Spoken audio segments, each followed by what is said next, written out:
Salut à toutes! Aujourd'hui, on m'avait demandé de parler un petit peu de tout ce qui était les problèmes dus à la boue, par exemple les gonflements des tendons, etc. Donc moi, ce que je vais dire, c'est ce que moi je fais avec mes chevaux quand c'est le cas. Donc mes chevaux sont le soir en boxe, sauf l'été, où ils sont tout le temps dehors. L'hiver, ils sont au boxe et la journée dehors. Mais en général, quand il y a de la boue, c'est soit à l'automne, soit au printemps. Donc du coup, ça fait quand même pas mal... c'est assez difficile sur les tendons, puisque en fait, comme le pied du cheval, en gros, comme le pied du cheval est plat, ça fait un effet de succion tout le temps avec la boue. Et comme elle est molle, elle n'est pas liquide, mais elle est comme semi-dure, elle est comme vraiment molle, donc elle englobe vraiment le pied. Puis quand le cheval il ressort, ça fait tout le temps un effet de succion. Donc ça fait toujours travailler très très fort les tendons.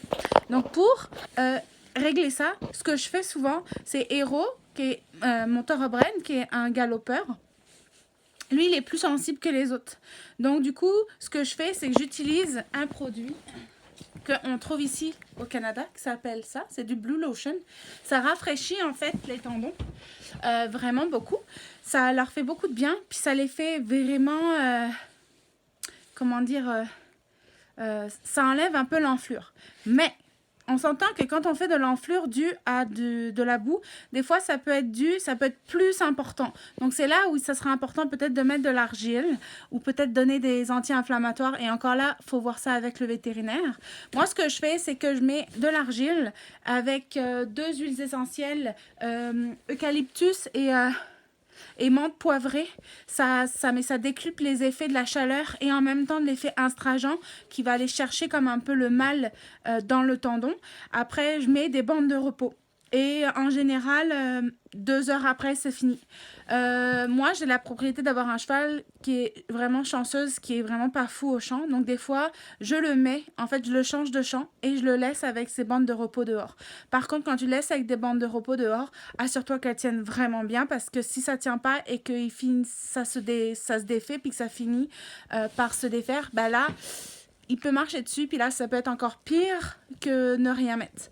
Ce que je fais aussi souvent quand Hero est engorgé, parce qu'il me fait aussi des engorgements de boxe, parce que comme il n'est pas trop statique, ben, ses tendons en arrière gonflent beaucoup. Je vais le faire marcher sur du dur. En le faisant marcher sur du dur, ça fait vraiment travailler plus fort les tendons. Ce qu'il faut savoir qu'un tendon, quand tu travailles sur du mou, ça le fait travailler fort. Vraiment, c'est plus fort que sur le dur. C'est là où on voit souvent, en fait, dans le mou, les boiteries à cause des tendons ou des articulations ou des... peu importe. Sur le dur, c'est plus osseux. Du coup, moi, quand il a des tendons assez forts, en le faisant marcher sur de dur et à un rythme assez atténué, non, accentué, ça fait circuler le sang et du coup, le tendon, il dégrossit. Ce que tu peux faire, c'est que tu trouves l'argile partout où tu veux, n'importe où en sellerie. Puis, tiens, je vais te montrer vite fait où c'est en général qu'on a l'enflure de boxe et où, à cause de la boue. Donc, salut!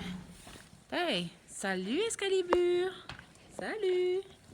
Donc, en gros, c'est souvent, tu vas voir, moi je le vois plus souvent sur les postérieurs. Et c'est souvent à cet endroit ici, exactement. Alors, je sais pas si on voit bien. Ouais. En gros, là, tu as le boulet, ici. Souvent, c'est vraiment en arrière ici.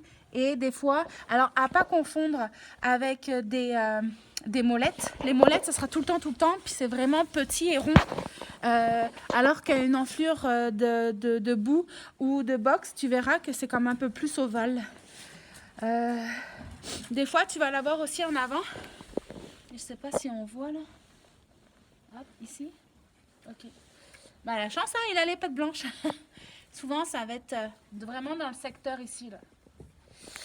Après, quand ton cheval est fini par avoir une grosse tendinite, admettons, tu vois vraiment en arrière le tendon qui fait une banane. Là, tu n'as pas le choix que d'appeler le vétérinaire ou de le mettre au repos dans un box sur du dur pour vraiment que le tendon il se repose. Voilà, donc j'espère que ça t'a aidé. Bisous, bisous!